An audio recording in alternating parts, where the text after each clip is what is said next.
So, something I've spent a lot of time thinking about since moving to Los Angeles like 2 years ago is the ways in which we run from our problems.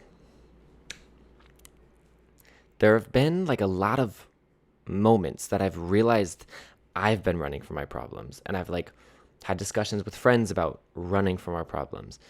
And I've noticed other people do it and they don't even realize. And it's been a very recurring theme in my life.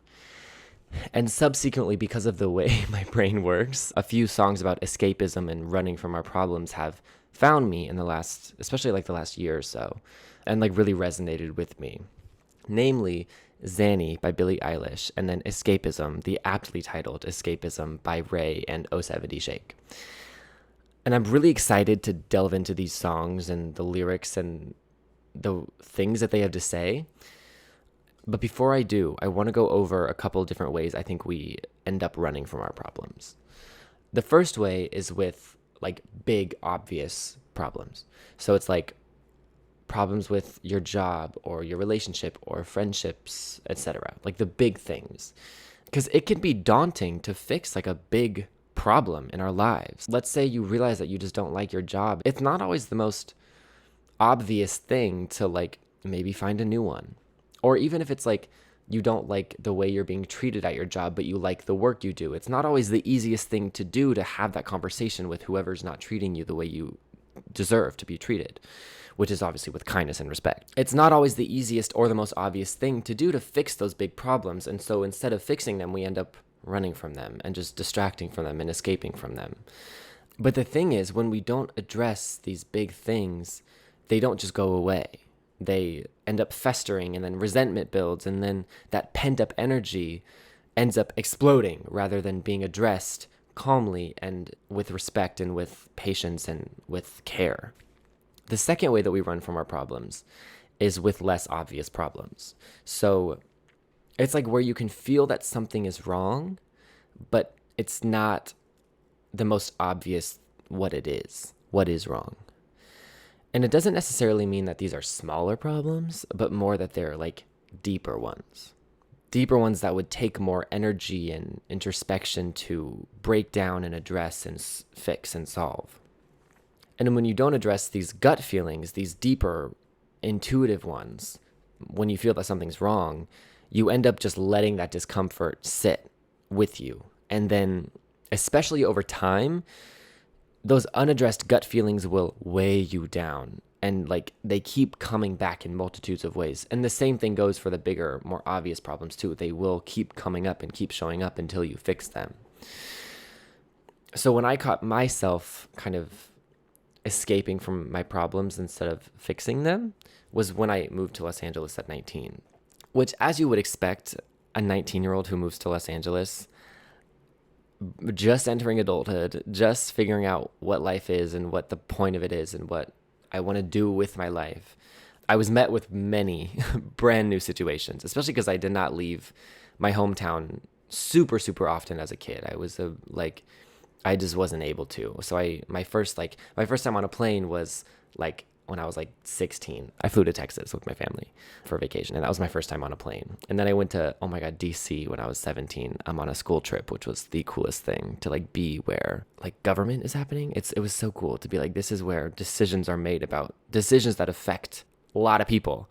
It was really cool to be in DC, especially it was like a school trip. It was really, really fun. But I moved to LA. I had gone for a week, like a couple weeks before I officially moved there. I'd gone to visit for a week and then flew back home and then went to LA and I was there. I kind of made the decision that I was moving there before I'd even actually been there before. So I was met with a lot of brand new adult situations, like working a 9-to-5 job. I had never done that before, or making friends in a brand new city, again, especially LA. And then also, of course, pursuing my dreams, which is at the end of the day, that's what I moved to LA to do. And then also falling in love for the first time happened. And then, I mean, so many exciting life things. When I first moved to LA, it was a really, really exciting time in my life.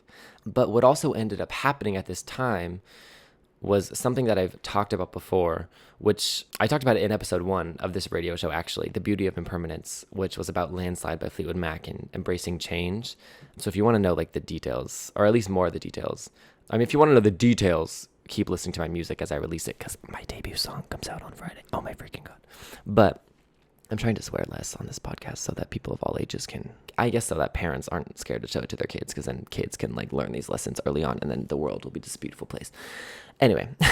Oh yes, if you want to learn a little bit more kind of about the way that this kind of phase and time of my life unfolded, then listen to that episode as well. But without realizing it at the time, those first like 6 months that I was in LA, I was building a life in Los Angeles, this brand new city, around somebody else, which was the guy that I was dating at the time. And I talked about it in episode 1, but I actually ended up having to go back home for a few months and just really, really refocus and recenter and heal at the end of the day and rewire my brain in a positive way. And I'm infinitely stronger and more capable of everything that I'm on this earth to want to achieve because of this time. But it was definitely a time that I had to unlearn these habits of escapism, and I had to unlearn the way your brain is wired whenever you're escaping from problems instead of fixing them. And it took a lot of really, really deep introspection, and it took me literally going back home for 3.5 months to just think and like let my thoughts figure themselves out and for me to navigate them. And again, heal at the end of the day. Ultimately, what happened in those first 6 months that I was in Los Angeles was my own journey with escapism. I found myself at the time when I first got to LA surrounded by people who were different than people that I've ever been close with before or like hung out with before. And which in my head was fine, because I was like, oh, this is a brand new city. I was like, no one, like, people are going to be different here. I remember there was a very, very deep-seated feeling of discomfort and something's not quite right during those 6 months. And it started tiny. And then it festered and it grew because I was ignoring it and I was escaping from it, and I didn't want to think about it because I was like, I don't know what else to do. Because I mean, at the time, again, I was building my life around somebody else. I didn't feel like I had any other option. So I ignored the feeling. I just ignored it for 6 months straight.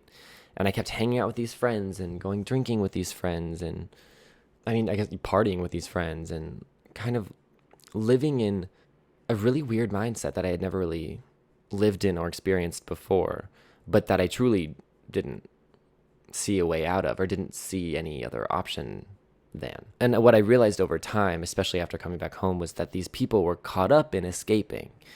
And I mean, we're all on our own journeys, and so it's like, hey, like, we're all figuring our shit out, or our ish out, but we all also have a right. I want to say this proudly. We all also have a right to not spend our time with people who don't have the same priorities as us.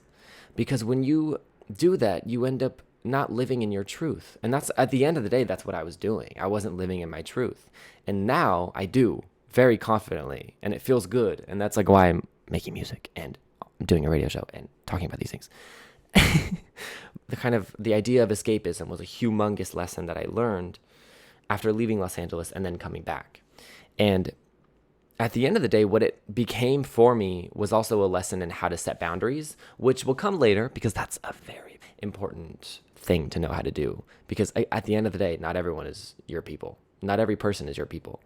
And you have to you have to know how to navigate that. But the idea of setting boundaries is definitely a different episode, so stay tuned. On her song Xanny, it's time, Billie Eilish writes and sings about a really, really similar experience. This song is like no joke. Like the way that Billie is able to sing and write about these themes, and the way her and her brother Phineas like produced them and created a song out of these things and these themes and these lessons, has resonated really, really deeply with me. And at the time was a song that I really, really found a lot of comfort and guidance in. So yeah, here is Xanny by Billie Eilish. Enjoy. I'm going to give you just a moment of silence just to truly soak in what Billie is saying on this song. 10 seconds, here we go.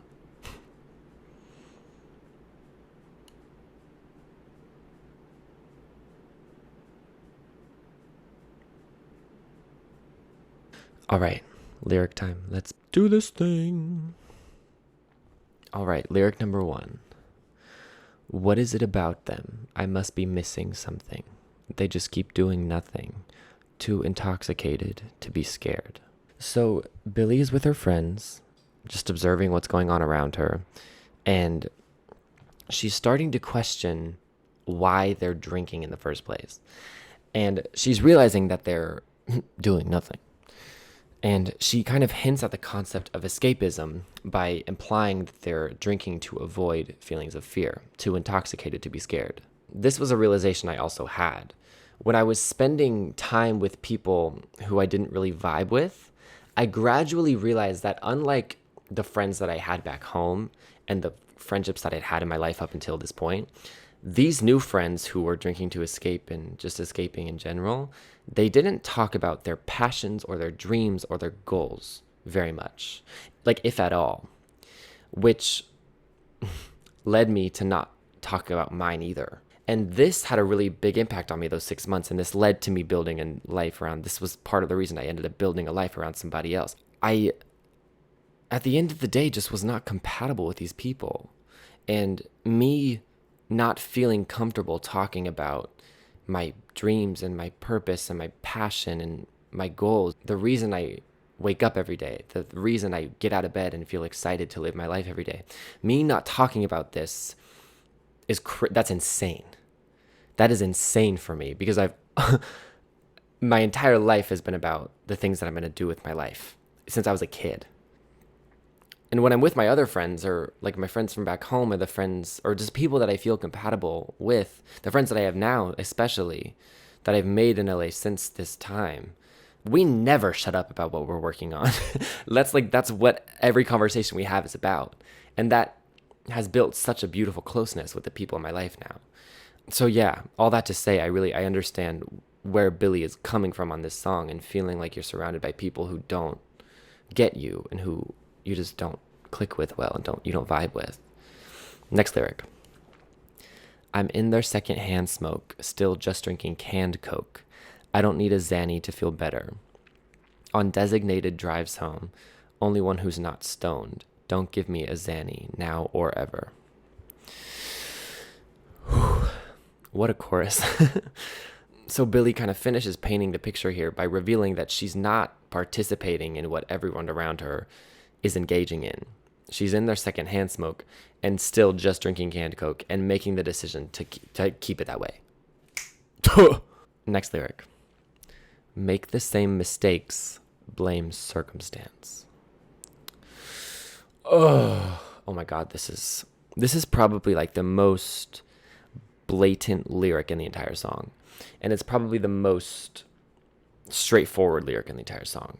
It boils down to Billie knowing that her friends have problems coming up, things coming up in their life, like the two types that we talked about a little bit ago.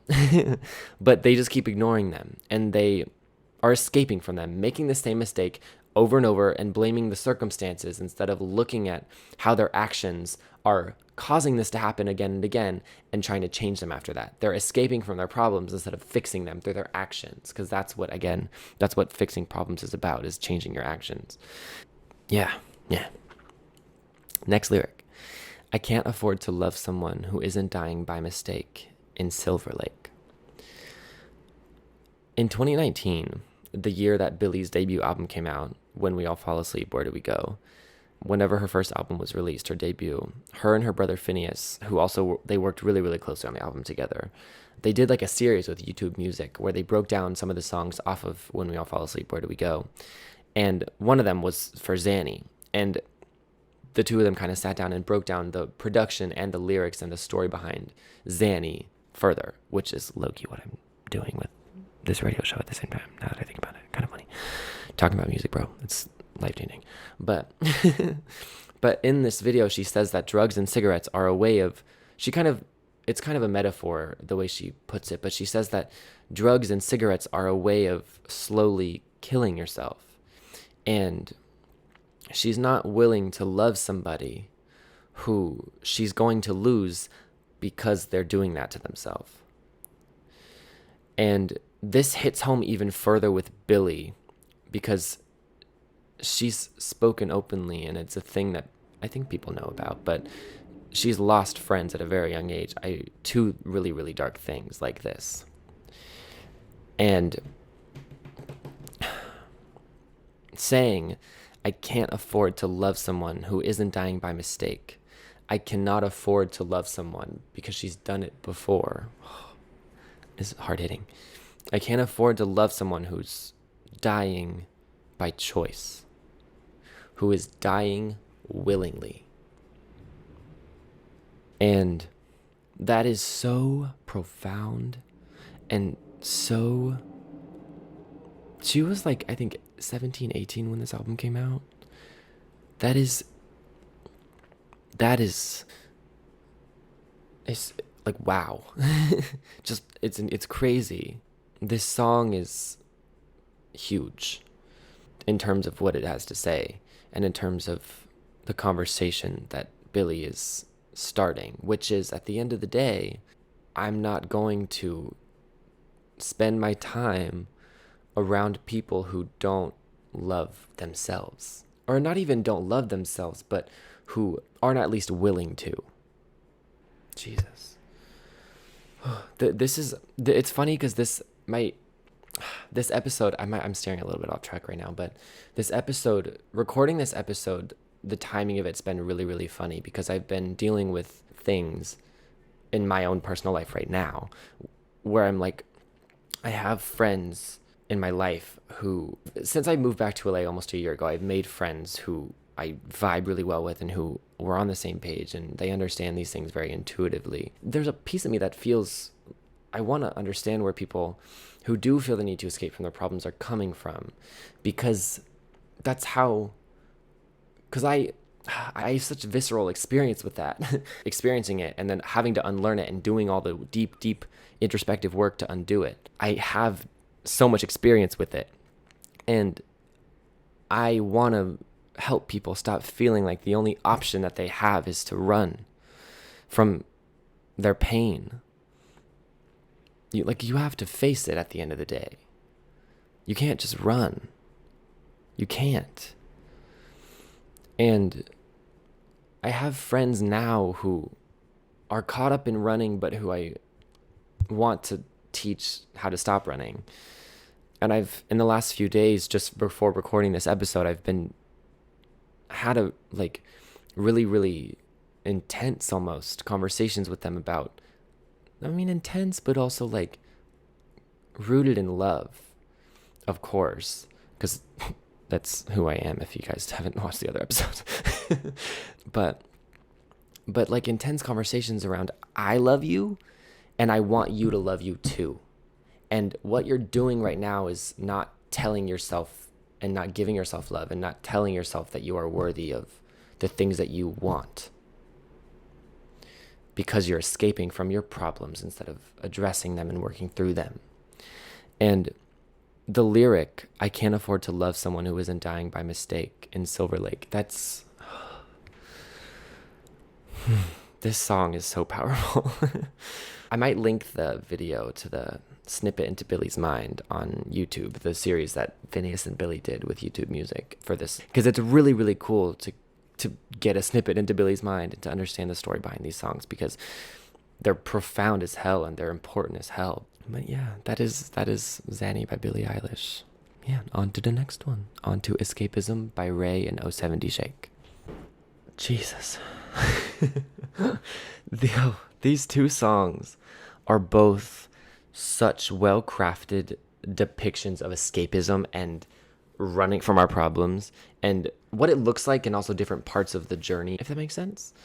On this song by RAYE, she sings about how she's actually escaping the pain of fresh heartbreak. On Xanny, Billie was singing about witnessing other people doing it and deciding that was not her, which was more my experience with it. Escapism is RAYE is doing it. She's escaping by her own volition, her own choice. I'm slamming my hand on the table because I'm passionate about this conversation. But on this song, on Escapism by RAYE, she's actually doing it. And she's trying to figure out how to stop. And obviously, again, it's not easy. RAYE also has gone through things that she's voiced. I remember on Twitter, maybe a year or two ago, she was voicing her frustrations because being a woman in the industry, she had a hard time being supported by the men in the music industry that were supposed to be supporting her. And I remember that being a thing that she spoke about very, very openly. And I think she like got dropped from her label because her songs weren't performing as well as the label wanted them to, which is, I'm going to swear, that's fucked.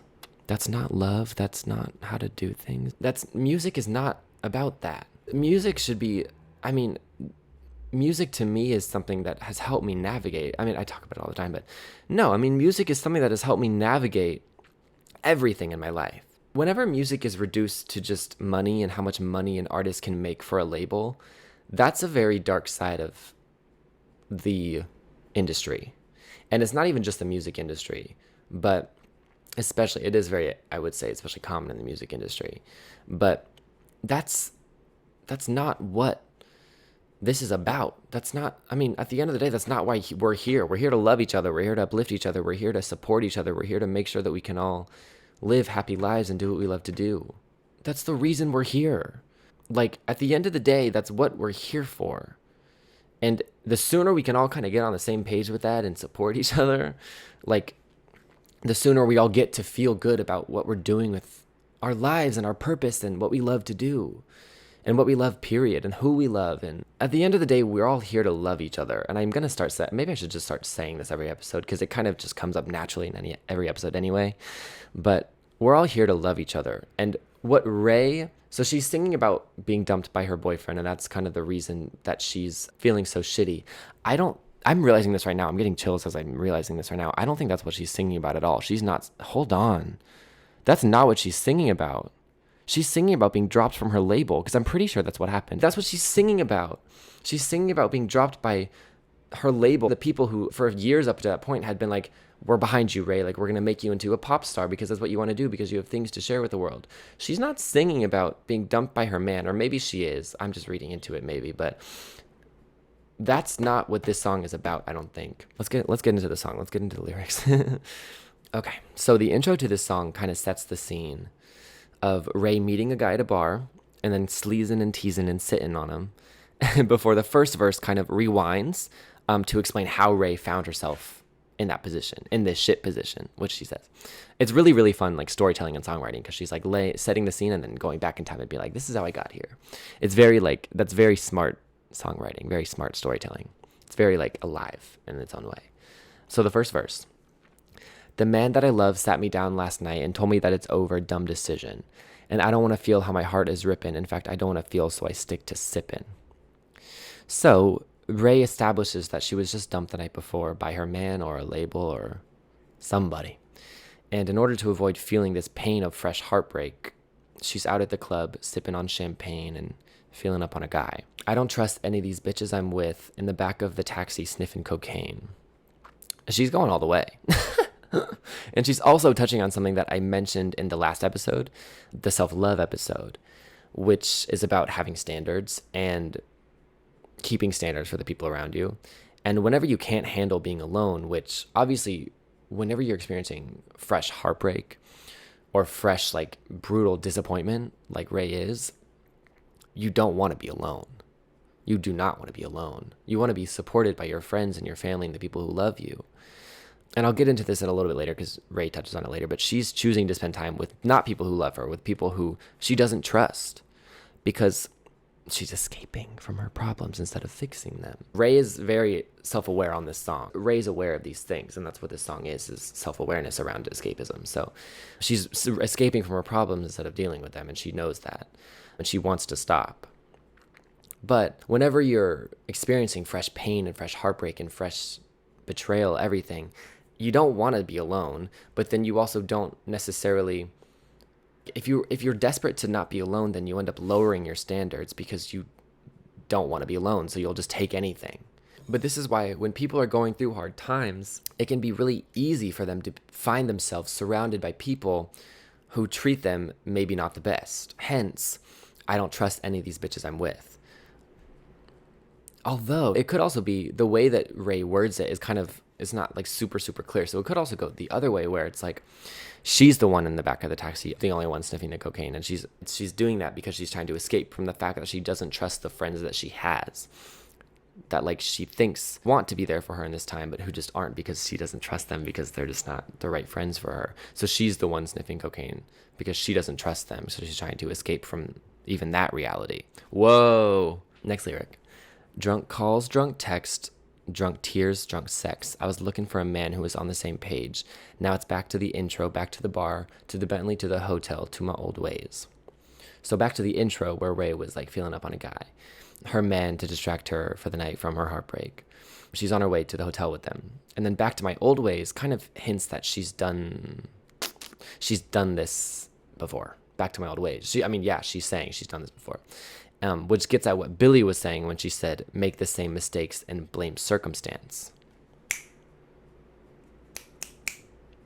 You picking up what I'm putting down? Next lyric. I don't want to feel how I did last night. Doctor, doctor, anything please. Doctor, doctor, have mercy on me. So, Ray made it to the doctor the next morning. I mean, maybe it's even like a therapist, which would make sense if it comes... I mean, the thing about escapism is that what you're escaping from is the deeper issues that require introspection. And I mean, that's what therapy is for at the end of the day. It's helpful to have someone there to help guide you through the journey of reflecting on your life and reflecting on like the craziest of the crazy stuff that you've experienced. It's really, really powerful to have someone who's there for you because they want the best for you, and because that's what they feel is their purpose, you know? And that's like what their calling is to help people navigate the dark stuff they've gone through, and to like provide a safe space for people, and provide a spot of reflection, a place of reflection and introspection. Maybe that's also kind of what this is for me. It's like I want, whenever you guys watch these episodes, whenever the world watches these episodes, and listen to my music even too, I want you guys to be like in a safe space, maybe like have like your fairy lights on in your bedroom, like chilling in your bed, candles lit, your cat curled up next to you, your puppy curled up next to you, your hamster curled up next to you, your bunny curled up next to you, just listening to these episodes and listening to this music and feeling what I have to say and like navigating what I have to say. This kind of gets into the value of a safe space, which is something that I plan to talk about later too. I'm just like hinting all these episodes for you guys. I feel very honest today. I'm not even, honest, but I feel more open today, and I feel more intimate the more I make these episodes, and it feels really good. I feel empowered by this to do it. So anyway, next lyric. Be at peace with the things you can't change. I think that this probably represents like a mantra or a saying that Ray clings to in these hard times.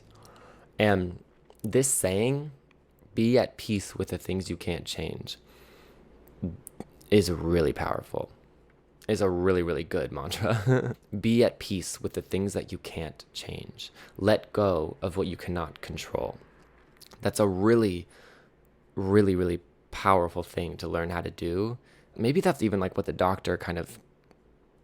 therapist doctor thing, because this is something that you would learn in therapy, is being at peace with things that aren't in your control. This is what the doctor told Ray. You need to be at peace with the things you can't change, and you need to find comfort in the fact that not everything is in your control. And learn to laugh at it, learn to be along for the ride, learn to enjoy it, instead of feel disempowered by things happening that you weren't expecting, even if they are negative, you know? Pain is there to teach you how to live a better life through that, like after that, so you don't have to experience that same pain again. But then, again, make the same mistakes, blame circumstance. It's like if you keep making the same mistakes and feeling that same pain, but then not changing the action you take, then pain is pointless. Then obviously it sucks because you're just experiencing it over and over again without learning anything. But there's no feeling like, I will say this, there's no feeling like experiencing deep pain, but then doing the work to understand it and understand why you made the mistake, and then not make the same mistake again in a situation where you could have, and then feel empowered by it and feel, okay, how can I keep improving my life now? Like, look at what I'm doing. It sets you in motion. It really does. The final lyric that I want to break down is, so you'll run, but you'll never escape. Sunset in the maze. This is RAYE's belief about her problems and her life. This is the mindset that she's trying to change. No matter how much she runs or how fast she runs, she can't escape from her problems. Things come to an end, but she's still stuck in the maze. The sun sets, but she's still stuck in the maze. She's stuck in her emotions and her heartbreak and her like self-limiting beliefs and her pain, because she hasn't learned yet how to be at peace with the things that she can't change and the things that are outside of her control. This lyric is, it's like heartbreaking. It's like a little heavy, a little bit, which I guess this kind of leads me into the lesson here that I want to talk about. The biggest reason that I resonate with these songs and this conversation is because, specifically with escapism, and again, someone singing about being in the action of and being in the habit, the mindset of escaping instead of, confronting issues that need to be confronted. This song is like Escapism, the song is very danceable. Like the danceability, the upbeatness, the beat, it's very, very danceable. This song was huge in like the clubs. I remember the song had a moment at the clubs in West Hollywood. The way that RAYE sings so blatantly about drinking and sleeping with someone to escape from her pain is something I'm familiar with, because these kinds of habits are so common in the city, in LA, in the city that I live, and likely in other cities too, I'm sure. And it's kind of a funny coincidence, because in Xanny by Billie, she's singing about experiencing these things happening in LA too.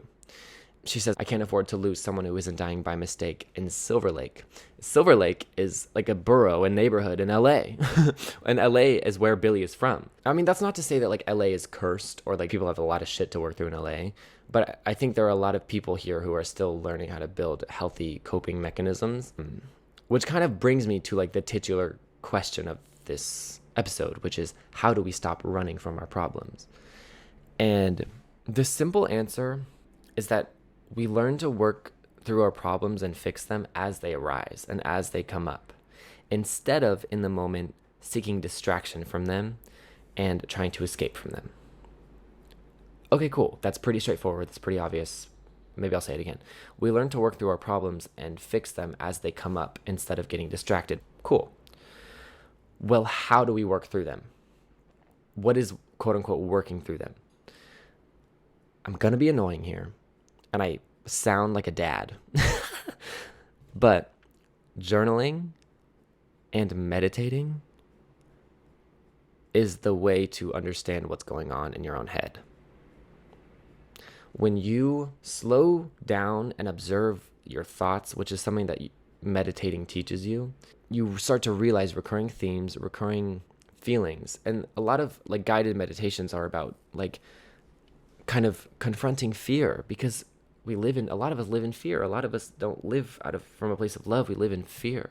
Confronting why we live in fear instead of love is what meditating is for. Getting in touch with the thoughts that you are having and knowing where they stem from and getting to the root of the problem. The root of the problem is what journaling and meditating is for, and what it really helps with. And I talked about it in the last episode, in the self-love episode, but the challenges and the problems that we have to face and navigate and deal with in our lives, they vary based on the lives that we've lived. And we've all experienced different things based on a lot of different things, decisions we made, everything. But once you know where your thoughts, actions, behaviors, and beliefs about you and the world stem from, you're able to rewrite the things going on in your head. And you're able to rewrite the stories you tell yourself about what you're capable of and what matters to you. For example, I'm gonna provide an example. Let's do an example. For example, when you go through heartbreak or something of equal feeling, when you journal and meditate through it, your thought process goes from, OMG, I need to escape from this because my like heart hurts, it's painful, I'm experiencing heartbreak. Let me go out with my friends and maybe even people that I don't even trust, like Ray was kind of doing, and just find someone else to sleep with and forget about it. That mindset, that really negative, not actually rooted in healthy anything, that mindset becomes through journaling and meditating, okay, this is really painful and I'm sad. I'm sad. But what I can do is call up my girlfriends or my boyfriends or whatever your besties identify as and say, hey, I just got dumped and I really need a friend right now. Are you able to come over and cry it out with me and just help me kind of talk through it? Hey, if I got that text, I would be there in 2 minutes. I would drop everything. Because that kind of maturity, that kind of asking for help, that kind of self-awareness and knowing that you need someone, that's power. That's what healthy love is for you and the people around you and for life. That's what leading with love looks like. Or even like, I guess for those of you who don't like to be as vulnerable and don't like to like cry it out with your besties, hey, we just broke up and I'm in the mood to work on myself. Do you want to be gym buddies and start going to the gym a few days a week? Boom! Boom, dude. It's like, it's all in the action you take in those tough moments. Mic drop. Not actually, because I love this mic, but boom. You have it within you to turn the negative shit you've gone through into good shit. You do. I know you do. You can do it. I believe in you. It's possible. You are spectacular. You, even on days where you don't feel like it, you are capable and worthy of all the good stuff that the world has to offer. Or even like on days or months or years where you don't feel like it, where you don't feel worthy, where you don't feel good about yourself, you are spectacular and you are a miracle and you are worthy of doing this work on you. And journaling and meditating, again, not to sound like a dad, it's science at the end of the day. It's neuroscience. I haven't talked about this really at all on this radio show, but a big thing that I started listening to during this time in my life, whenever I was kind of going back home and just feeling really upset after heartbreak and everything, was listening to a podcast about neuroscience and practical neuroscience and what's happening in the brain, and then also how to apply these things in the real world. And I'm not a neuroscientist. I took psychology class in high school and that's about it. I'll link the podcast that I listen to and that I have fallen in love with and still listen to daily now. It's called Do You Effing Mind by Alexis Fernandez. This is all neuroscience at the end of the day. Journaling and meditating, I think it's it's rooted in neuroscience. It's science. Whenever you are able to slow down and make wise decisions about how to react to situations, your life will change. Your life will change. You can't be afraid of your things that you're scared of facing. Why would you be scared? Why would you be scared? You have it, again, you have it within you to turn the negative shit you've gone through into good shit. And it's possible for anybody. It truly is. A big, big thing that I learned from this podcast, Do You Effing Mind, with Alexis Fernandez, who, again, love of my life. She's amazing. Something she says often is a metaphor that she kind of introduced me to, is the idea of short-term pain for long-term gain, rather than the more escapism mindset, which is short-term gain for long-term pain.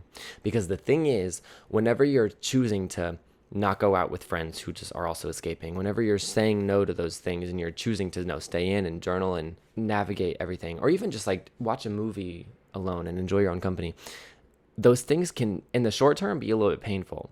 But long term, it's what's good for you. Long-term gain. Short-term pain for long-term gain is what you need to focus on. It might suck in the moment, but long-term, in a year from now, you're going to be so thankful that you took the time to get in touch with where your certain things are coming from and figure them out. And then finally, I want to leave you with something that in my notes I just have written: drinking to escape and living to escape versus drinking and living to celebrate. Because drinking and having fun with friends is not something that's inherently bad by any means. that's not something like it's totally fine and cool and fun to go drinking with friends every so often. But you have to make sure that you're doing it responsibly and that you're doing it with the right intention and not doing it to escape from your problems. You have to make sure that you're drinking to celebrate life with your friends who you love and your partner who you love versus drinking to escape from a life that you don't love. And that's not to say that your life has to be perfect in order to go out and celebrate. Like, it's rooted in gratitude at the end of the day.